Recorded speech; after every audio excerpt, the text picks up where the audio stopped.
Hello and welcome to the IAS academy. आज है तारीख 23 सितंबर और शुरू करते हैं प्रीलिम्स स्पेसिफिक करंट अफेयर का न्यूज़ डिस्कशन। शुरू करने से पहले आज का कोट देख लेते हैं। The rarest of all human qualities is consistency. Jeremy Bentham को हमने यूपीएससी में अपने एथिक्स के सिलेबस में पढ़ा है, जिन्होंने यूटिलिटेरियन का कॉन्सेप्ट दिया था। यूटिलिटेरियन का सीधा सा मतलब ये है कि हम किसी एक्शन को तभी राइट बोलेंगे, तभी मॉरली राइट होगा जब उस एक्शन से ज्यादा लोगों को फायदा पहुंचा हो, तब वो मॉरली राइट होगा। तो ये यूटिलिटी पे बेस्ड है। और हमारे लिए इंपॉर्टेंट अभी एक कोट है। इस कोट में जो क्वालिटी है, जो वैल्यू है, वो कंसिस्टेंसी है। मतलब अगर आपको लाइफ में सक्सेस चाहिए, आप इस आईएएस के एग्जाम को निकालना चाहते हो, तो आपको कंसिस्टेंट रहना पड़ेगा अपनी स्टडी में। क्या होता है, हम एक दिन बहुत ज्यादा पढ़ लेते हैं, 14 घंटे, 15 घंटे, 18 घंटे, फिर अगले 2-3 दिन हम कुछ नहीं पढ़ते। इसका मतलब आपने कंसिस्टेंसी लेकर दी। या फिर हम पढ़ लेते हैं और एक लंबा गैप ले लेते हैं, ब्रेक ले लेते हैं। हमने 4-5 दिन अच्छे से पढ़ाई करी, फिर हमने 3-4 दिन का गैप ले लिया, तो उससे भी आपकी स्टडी को कोई खास फायदा नहीं होता।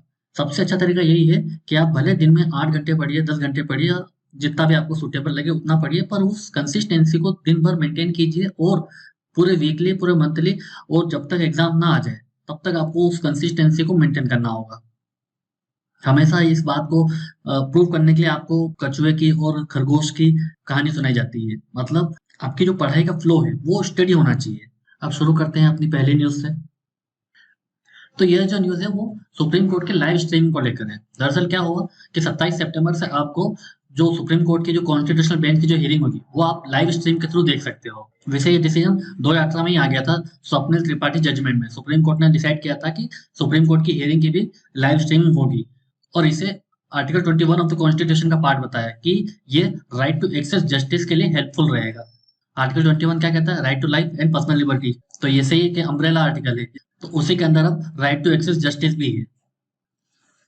इससे फायदा होगा क्या कि कोर्ट का एक तो डीकंजेशन होगा। बहुत से आपने देखा होगा वकील होते हैं, कुछ लीगल एक्सपर्ट्स भी होते हैं जो ऐसे प्रोसीडिंग को अटेंड करते हैं, जिनका केस से उनका सीधा संबंध नहीं होता।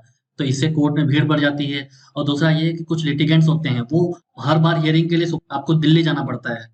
सपोज करो कोई केरला से आ रहा है, कोई नॉर्थ ईस्ट से आ रहा है, उसके लिए बहुत हेक्टिक हो जाता है। पर अगर लाइव स्ट्रीमिंग चल रही होगी तो वो वहीं से सुप्रीम कोर्ट की हियरिंग को अटेंड कर सकता है। और अगर आप दूसरे देश में देखोगे, यूनाइटेड किंगडम में 2005 से प्रोसीडिंग का लाइव कास्ट हो रहा है। पर यहाँ पर कुछ कंसर्न भी बताए जा रहे हैं। कंसर्न क्या बताए जा रहे हैं कि अगर लाइव स्ट्रीमिंग होगी तो उससे क्या होगा कि बहुत सारे आप देखोगे यूट्यूब पे या अदर प्लेटफॉर्म में कुछ क्लिप्स निकाल ली जाएंगी, 1 मिनट की, 2 मिनट की। उसमें कुछ सेंसेशनल टाइटल लगा के या फिर कुछ थंबनेल्स लगा के उसको out of the context split करेंगे, ताकि एक मिस इन्फॉर्मेशन जनरेट हो सके। आपने नुपुर शर्मा वाले केस में देखा होगा कि सुप्रीम कोर्ट के ऑब्जर्वेशन थी, और उस ऑब्जर्वेशन को यूट्यूब में, अन्य प्लेटफॉर्म पे ऐसे स्प्लिट किया गया, जिसके बाद हमने ट्विटर पे और अन्य प्लेटफॉर्म पे जजेस के अगेंस्ट कई हेट्रेट देखने को मिली। तो ये हमारी जुडिशियल इंडिपेंडेंस के लिए अच्छा नहीं है। खतरा तब भी होगा जब कोई ऐसा ब्रॉडकास्टर होगा वो कमर्शियल एग्रीमेंट में होगा, तो इसके मिसयूज होने की संभावना भी ज्यादा होती है। उसके बाद आप लाइव स्ट्रीमिंग तो करा रहे हो, पर एक बार लाइव स्ट्रीमिंग होना शुरू हो जाएगी, उसके बाद गवर्नमेंट के लिए बहुत मुश्किल हो जाता उस वीडियो को रेगुलेट करना, उसका मिसयूज करने से रोकना। तो ये सब कंसर्न बताए जा रहे हैं जिसको एड्रेस करना होगा। अब चलते हैं आगे। अगली न्यूज श्रिंकफ्लेशन को लेकर है। श्रिंकफ्लेशन क्या होता है? दरअसल आपने पार्ले जी का बिस्कुट देखा होगा, 5 रुपए में पूरा पैकेट आता था, 100 ग्राम का हुआ करता था। पर वही 5 रुपए में आपको पार्ले जी का बिस्कुट तो मिलता है, पर उसकी जो क्वांटिटी है वो सिर्फ 55 ग्राम रह गई। इसका मतलब इसका मतलब इन्फ्लेशन तो है, पर यहाँ पर इन्फ्लेशन दूसरे रूप में क्या हो रहा है ना कि तो आपके जो रुपए की जो परचेसिंग पावर थी वो कम हो गई, क्योंकि पहले आप 5 रुपए से 100 ग्राम खरीद रहे थे, अब उसी 5 रुपए से आप मात्र 55 ग्राम खरीद रहे हो। तो इसे श्रिंकफ्लेशन बताया जा रहा है। Shrinkflation is the practice of reducing the size of a product while maintaining it's sticker price. दरअसल इंडियंस क्या होते हैं, प्राइस सेंसिटिव होते हैं। जब प्राइस उनको ज्यादा दिखती है तो वो हेजिटेट हो जाता है खरीदने में। तो कंपनी ने नया जुगाड़ लगाया है। उन्होंने प्राइस को बढ़ाने की जगह क्वांटिटी को ही कम कर दिया, ताकि लोगों को ये लगे कि वो उसी प्राइस पे खरीद रहे हैं, पर अब वो कम खरीद रहे हैं। ये हमारे लिए चिंताजनक बात है। और कभी कभी श्रिंकफ्लेशन दूसरे रूप में भी देखने को मिलता है कि उसमें क्वांटिटी तो कम नहीं होती है, पर उसमें कुछ और इंग्रेडिएंट कम कर दिया जाता है। जैसे कि कैडबरी डेयरी मिल्क है, वो जिस फॉइल में पैक करते थे, अब उस फॉइल को बंद कर दिया गया है। इससे उसकी क्वालिटी और फ्लेवर पे फर्क पड़ा है। तो हमारी इकोनॉमी में श्रिंकफ्लेशन आजकल देखने को मिल रहा है। अब इसका कॉस्ट क्या है श्रिंकफ्लेशन के? तो एक तो हायर प्रोडक्शन कॉस्ट, आप पार्ले जी बिस्कुट बना रहे हो तो आपको ही पता होगा कि जो इनपुट कॉस्ट है वो बढ़ चुकी है, गेहूं की प्राइस बढ़ चुकी है, मैदे की प्राइस बढ़ चुकी है, पेट्रोल डीजल के भाव बढ़ चुके हैं, मार्केट कंपटीशन बहुत ज़्यादा बढ़ गया है, हर प्रोडक्ट के लिए आपको चॉइस मिल रही है। तो अगर आपको मार्केट में कम्पीट करना है तो या तो आप प्राइस बढ़ाओ या फिर उसकी क्वांटिटी को कम करो। पर श्रिंकफ्लेशन को राइट प्रैक्टिस नहीं मान सकते, क्योंकि इसमें कंज्यूमर को डिसीव किया जा रहा है। उसको भरोसा ये दिलाया जा रहा है कि वो उसी प्राइस पे प्रोडक्ट खरीद रहा है। इसका मतलब वो इन्फ्लेशन से अफेक्ट नहीं हो रहा है, पर एक गलत प्रैक्टिस, क्योंकि एट द एंड कंज्यूमर को भले उसी प्राइस पे सामान मिल रहा है पर क्वांटिटी तो कम है ना। इसमें नुकसान तो कंज्यूमर का ही हो रहा है। अब देखते हैं इसको टैकल कैसे किया जाए श्रिंकफ्लेशन को।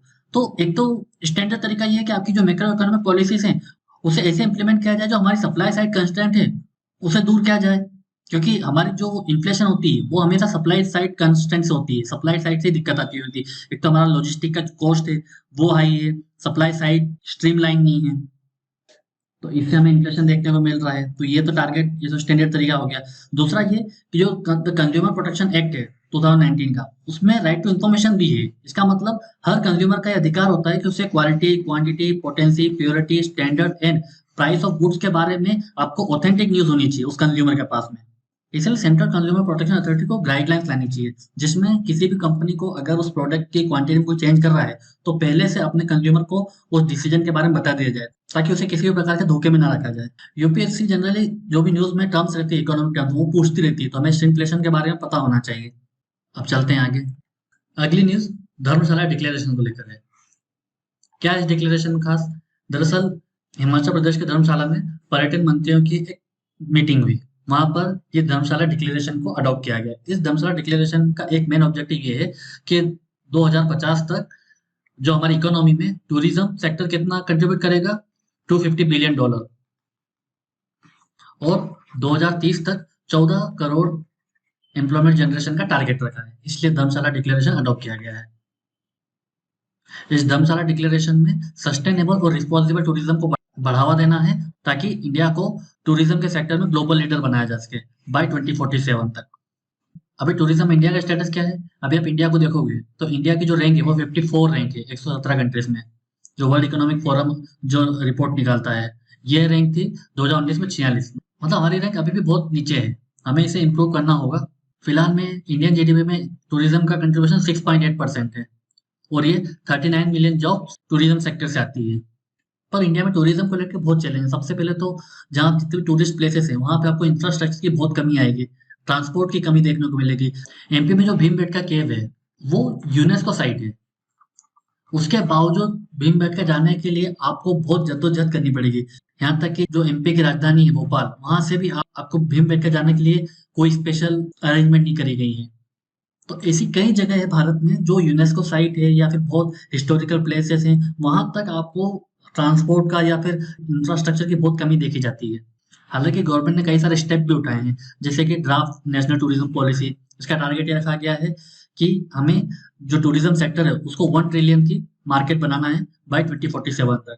उसके अलावा मिनिस्ट्री ऑफ टूरिज्म ने national strategy for sustainable tourism and responsible traveller campaign चलाया हुआ है। उसके अलावा प्रसाद स्कीम है, निधि 2.0 है, स्वदेश दर्शन है। ये सब एग्जाम्पल आप अपने एग्जाम में मेंशन कर सकते हो। अगली न्यूज देखते हैं।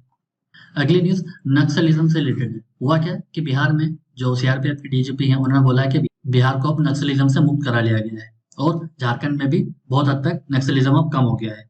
उसके लिए सीआरपीएफ ने कौन कौन से ऑपरेशन लॉन्च किए थे? Operation octopus, double bull, thunderstorm, Chakrabandh. तभी प्रेजेंट में सिचुएशन ये है कि जो रेड कॉरिडोर था जहाँ पर माओइस्ट का अच्छा स्ट्रॉन्ग होल्ड था, वो एरिया अब लगातार कम होते जा रहा है। 2010 में 60 डिस्ट्रिक्ट थे जहाँ नक्सलिज्म की घटना बहुत देखी जाती थी, पर वो 39 डिस्ट्रिक्ट पे आ गया, मतलब कम होती जा रही डिस्ट्रिक्ट की संख्या। अभी ज्यादातर छत्तीसगढ़, झारखंड, उड़ीसा, महाराष्ट्र, तेलंगाना, आंध्र प्रदेश में ही है, और ज्यादातर ये छत्तीसगढ़, झारखंड जैसे बैकवर्ड स्टेट्स में ही आपको देखने को मिल रहा है। और जो वायलेंस की जो घटना भी हुई अब वो भी कम हो गई है। 2009 में इनकी 2258 घटना थी, जो घटकर 509 हो गई 2021 में। डेथ रेट भी कम हुआ है बाय 25%। अब हमारे लिए समझना ये कि नक्सलाइट होते कौन है। दरअसल ये फार लेफ्ट रेडिकल कम्युनिस्ट होते हैं। आपने नक्सलबारी इंसिडेंट सुना होगा, जहाँ पर नक्सलिज्म का राइज देखने को मिला था हमें, क्योंकि कई गांव, कई रिमोट एरियाज में हमारी जो गवर्नेंस थी वो पहुंच नहीं पाई थी। उनको जो बेसिक मूलभूत सुविधाएं थी उनसे उनको वंचित रखा गया था। इससे उन्होंने स्टेट के अगेंस्ट हथियार उठा लिए, तो उन्हें ही बेसिकली नक्सली बोला जाता है। इसके लिए गवर्नमेंट पॉलिसीज लेके आई थी कि अब नक्सलिज्म को ऐसे सिर्फ लॉ एंड ऑर्डर समस्या नहीं समझते, अब हम नक्सलिज्म को डेवलपमेंट के एंगल से भी देखते हैं कि कहाँ डेवलपमेंट कम हो रहा है या क्यों नहीं हो पा रहा है, करप्शन की वजह से नहीं हो पा रहा है या कोई और कारण है। तो रेड कॉरिडोर में नक्सलिज्म हटाने के लिए डेवलपमेंट जो डेफिसिट है उसे कम करने में ध्यान दिया जा रहा है। त्रिपुरा इसका बेस्ट उदाहरण है, जहाँ पे सिर्फ डेवलपमेंट से आपने पूरा त्रिपुरा में नक्सलिज्म को खत्म कर दिया था। उसके अलावा जीरो टॉलरेंस की नीति अपनाई जा रही है लेफ्ट विंग एक्सट्रीमिज्म के अगेंस्ट। सिक्योरिटी फोर्स का परमानेंट कैंप बनाए जा रहे हैं, ताकि अगर एक बार आपने कोई गांव या कोई पर्टिकुलर एरिया नक्सली से छुड़वा लिया है तो वहां पर वापस से वो लोग फिर से कैप्चर ना कर पाए। सॉफ्ट पुलिसिंग की ओर ध्यान दिया जा रहा है, ताकि जो लोकल्स हैं उन्हें उनका विश्वास जीत सके। तो ये सब गवर्नमेंट की पॉलिसीज हैं। अब चलते हैं आगे। अगली news national programme on high efficiency solar PV modules के रिलेटेड है। दरअसल हुआ क्या, कैबिनेट ने एक डिसीजन लिया।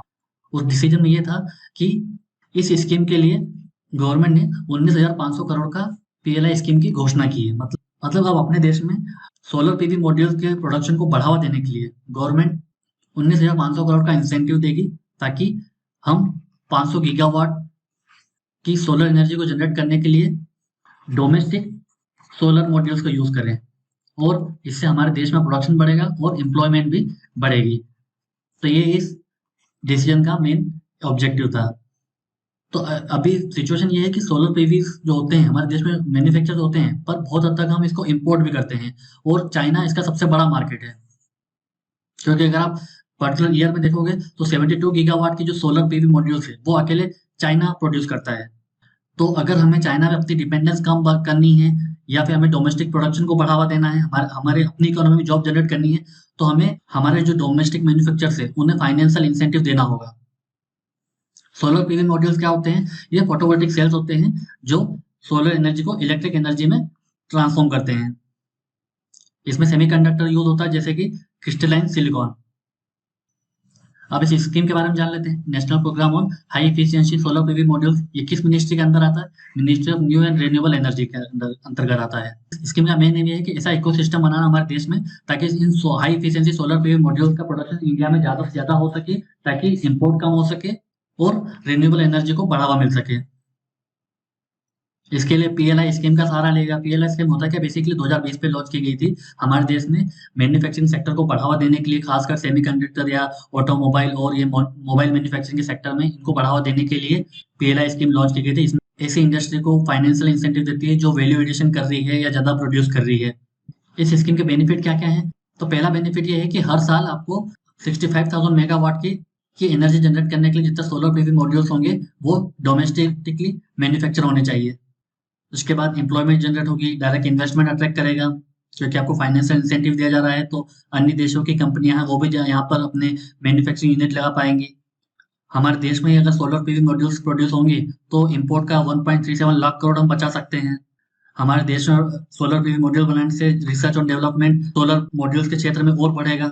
इससे higher efficiency solar PV modules बनाने में हेल्प मिलेगी। तो ये बेसिकली पूरी स्कीम है। अब चलते हैं आगे। तो ये न्यूज निजाम स्वॉट के रिलेटेड है।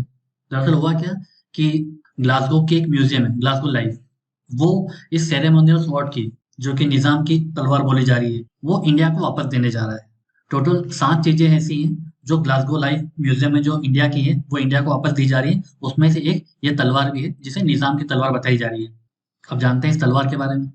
अगर इस तलवार को आप ध्यान से देखोगे तो ये स्नेक जैसी दिखाई दे रही है, जिसमें सेरेटेड एजेस होती हैं और उसमें एलिफेंट टाइगर्स की गोल्ड इचिंग होती है।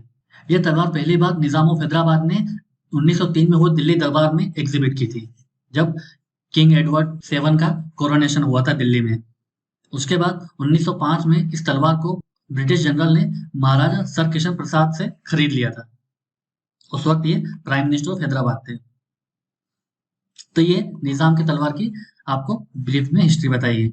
कभी यूपीएससी एग्जाम पूछा तो हमें पता होना चाहिए। अब एक प्रीवियस ईयर का क्वेश्चन देख लेते हैं। Right to privacy is protected as an intrinsic part of right to life and personal liberty. Which of the following in the constitution of India correctly and appropriately implies the above statement. 2018 में UPSC ने सवाल पूछा था, तो इसके option देख लीजिए। Article 14 provision under the 42nd Amendment to the Constitution, Article 17, and directive principle of the state policy in Part 4, Article 21, and the freedom guaranteed in Part 3, Article 24, and provision under 44th Amendment to the Constitution. So basically 2017 का पुट्टा स्वामी judgement है जहाँ पे supreme court ने यह verdict दिया था कि Indian citizen को आर्टिकल 21 के तहत राइट टू प्राइवेसी का भी एक अधिकार है। ये हमारा फंडामेंटल राइट्स है।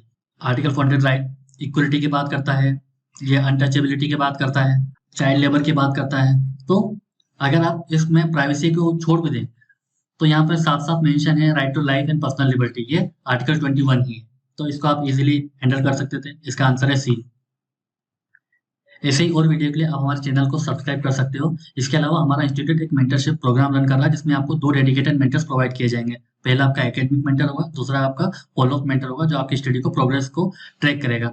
उसके अलावा एक PYQ based mains live answer writing programme run किया जा रहा है। उसके अलावा करंट अफेयर प्रोग्राम समाचार वाणी आपको प्रोवाइड की जा रही है। इसके अलावा आपको फिलोसफी, हिस्ट्री, साइकोलॉजी की ऑप्शनल क्लासेस भी आपको प्रोवाइड की जा रही है। और अधिक जानकारी के लिए आप इस नंबर पर कॉन्टैक्ट कर सकते हैं। आज के इस वीडियो में सिर्फ इतना ही। Thank you very much.